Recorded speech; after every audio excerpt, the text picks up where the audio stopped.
All right, here we are, August 20th, Tuesday, August 20th, 2024. And here is, again, another example of somebody being bullied, censored, and deleted by YouTube. And I'm going to tell you how to beat this. Told the truth, and they took my video down. Oh, here, hang on. This is going to get ridiculous, and they're coming for you, too.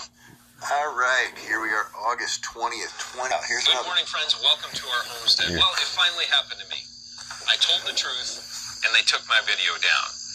This is going to get ridiculous, and they're coming for you, too. All right, we're going to... The powers that be took down one of my videos and said, guess what? It was medical misinformation. You know what? I appealed it, and they still said no. They gave me a warning, and that warning will not be removed off my channel for over 90 days. I'll tell you what the video is about in just a minute. This warning was my one warning. But MSNBC and CNN can put their editorial baloney calling it news, and they never get cited for any misinformation. That's important to remember, too. So the next time I violate their community standards, which is what they said that I did, I'll get a strike. 3 strikes, and my channel is gone. And this is baloney. For YouTube to blatantly just say this is our policy or whatever and delete your information, even if it's wrong. And here's the thing: they don't delete anything that the Democrats put on there about Kamala Manan having the major lead after 2 days of being on vacation. How she's taking all the swing states and she's going to be the next president. And all that's a bunch of baloney, and it's and just go look at the dislike rate on all that stuff. So, yeah. My livelihood could be gone in an instant because this video that they took down, this one video that they took down, was 1 year old.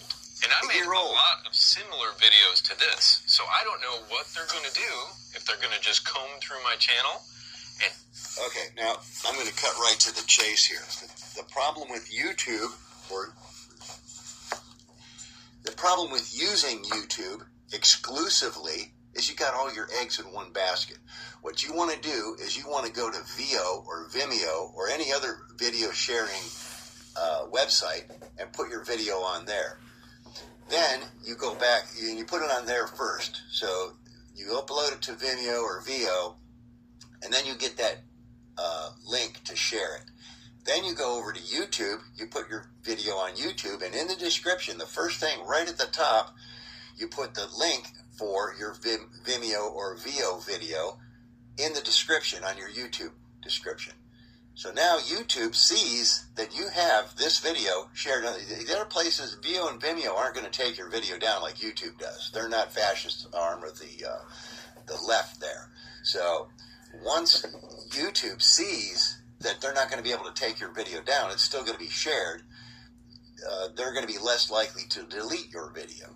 So very, very important. Not many people know this little trick, this little hack, but this will keep your video on YouTube, and even if it doesn't, who cares? You still got Vimeo and Veo. Don't stick all your eggs in the YouTube basket. That's foolish. YouTube is not your friend. They're not on your side. They don't want to help you at all. Pick them off one at a time and say, oh, sorry, you violated, you got 3 strikes, and you're done. They could do that in an instant. And so I have an incredibly difficult decision to make because I have a homesteading channel that has a huge breadth of different information on it. Not only do I talk about herbs. And again, you just don't stick with YouTube. Don't trust YouTube. Don't depend on YouTube. YouTube is not going to help you. Go to Veo, go to Vimeo, put your stuff on there, and then come back and put it on YouTube. YouTube's the last place you need to share your video. It's the last. It's a kind of a backup. Don't use YouTube as your only and primary sharing platform. Just don't do it.